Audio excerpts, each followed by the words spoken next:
Hey guys, welcome back to my channel. My name is Jayla Mitchell, also known as NaturalReign. If you are new here, first things first, don't forget to subscribe, click the notification bell so you don't miss my new upload. I have to address the elephant in the room. Yes, my puff is on a gangsta lean. Yes, it is. And it's a little outside of my comfort zone, but I kind of like it, if you know what I mean. Comment down below, let me know what you guys think. But this is a Bantu knot out. If you guys haven't seen the video, I'll have it linked up there, but it's basically how I did this Bantu knot out. And now, I mean, do you think I really wear my Bantu knot out outside when it's hot? All over the place? No, I put it up somehow. So this is just, you know, me experimenting, me doing the thing or whatever. But today I'm gonna be talking about 5 high porosity hair tips. Now, I usually don't get into hair porosity that much, so I am gonna break it down a little bit for you guys if you don't know what porosity is. So, high porosity hair is when the cuticle of your hair is raised. So it's like raised a lot though. Not a little bit, but like on the extreme. Okay, so that allows moisture to get in your hair really easily, but the moisture leaves just as fast because it's not trapped or sealed in. Low porosity is the opposite.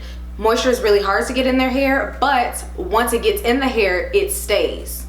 Easier than high porosity hair. Let's just do that. And then there's normal porosity, and that is somewhere in between. It's like the middle ground. So I got it written down on my phone right here. So my first tip, and this is, I didn't learn about this until way later, is protein treatments. High porosity hair and protein treatments go hand in hand. Now, don't overdo it. Don't get crazy, but they go hand in hand, and this is why. Protein treatments basically fill the gaps in your hair cuticle, making it stronger. And you know what stronger hair is less prone to? Breakage. High porosity hair especially needs this extra protein because our hair is actually, it has protein in it already, and our hair just needs to be stronger.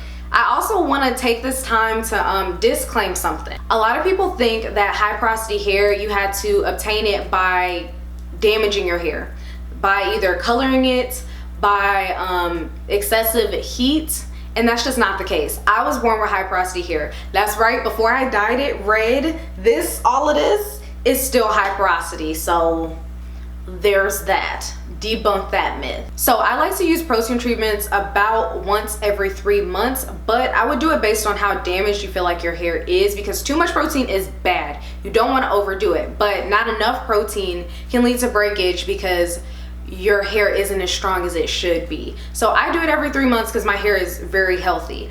But if I had heat damage, if I had color damage, if my hair just wasn't in its most healthy state and it was telling me it needed a protein treatment, I would do it up to once a month, but I would not do it more than once a month because it's just not worth the risk in my opinion, because too much protein is bad. Too much protein can cause breakage. So you really want to find a middle ground. Mine is once every 3 months, but once a month won't hurt you as long as you're not overdoing it. If your hair is feeling hard, feeling brittle, you've overdid it. You overdid it. Protein overload is hard to come out of, so just don't do it. As far as protein treatments go, I typically use, or no, I pretty much always use the Apogee 2-step treatment.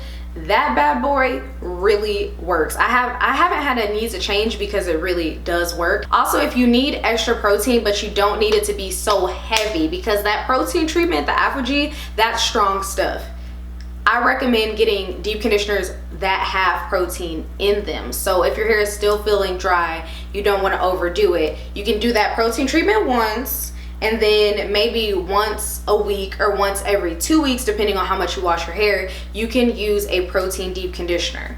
So that is like a safer way to add protein into your hair so you know you're not overdoing it. So my number 2 tip is to deep condition. I know I was just talking about deep conditioning, but I'm gonna get more into it. So I like to switch off with my deep conditioners. So with high porosity hair, I told you about that protein moisture balance. This is a way that I never get off balance.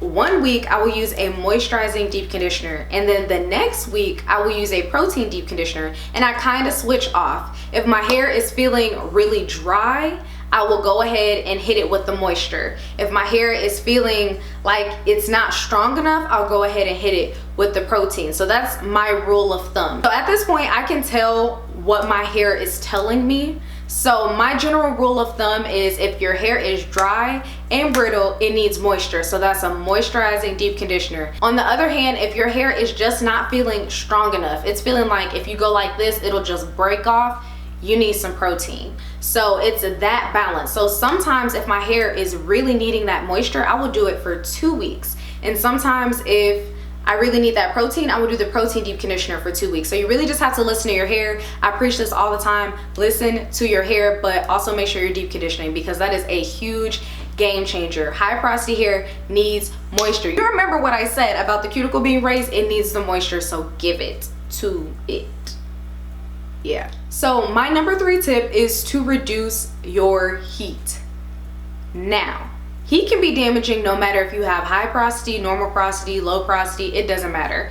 It can be damaging, but especially high porosity is more prone to that damage. So what I've done to kind of cut back on that is I haven't straightened my hair in like 2 years. 2 years in September, okay? Yes, I will blow dry my hair on low heat most of the time, okay? But I do not straighten my hair, and back in the day I used to straighten my hair every 2 weeks. So I have tremendously changed that from 2 weeks, every 2 weeks, to 2 years, and I still don't even know if I'm gonna straighten my hair. So that has really made a difference in my hair health. Just not straightening it as often, my hair loves it. So number 4, you need that moisture. I'm gonna say this, you're gonna hear this 1,000 times in this video, and that's just the way it is, because high porosity hair needs moisture. All of these tips are leading you to making sure your hair is moisturized. So number 4 is to use thick products, thick moisturizing products. So leave-ins, I love a thick leave-in because my hair will drink it up and still stay moisturized. Those light leave-ins don't do nothing. I would have to do a wash and go every day or every 2 days if I use those light leave-ins that just aren't heavy enough for my hair. If your hair isn't as thick, you may not need such a heavy product, but because my hair is thick and high porosity, thick products are a game changer. When I say use heavy products, I'm talking about leave-ins and butters. So I do wash and go, so I use a heavy leave-in. If you do twist outs and braid outs, then I would use a heavy, maybe shea butter based type of cream. The whole idea is that these heavy products help my hair and high porosity hair just to stay moisturized for longer. So my number 5 tip and my last tip is to not dye your hair too much. Now, I know what you're thinking, girl, every other month you dye your hair a different color. What do you mean? Okay, so misconception about the way that I dye my hair. I have not permanently dyed my hair since May of last year. It has been over a year now, okay? But I like to do rinses. Rinses are not damaging to the hair.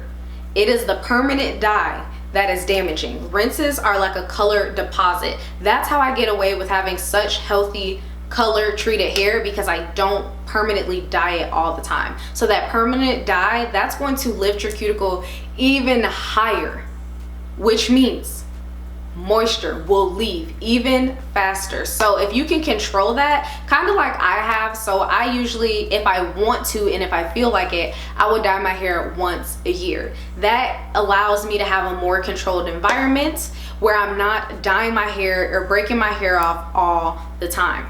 So moderation. A lot of things with hair, you can do a lot of things, you just don't want to do it too much that it damages your hair. You can use a little bit of heat, but don't go crazy. You can dye your hair a little bit, but don't go crazy. This whole thing should be titled moderation.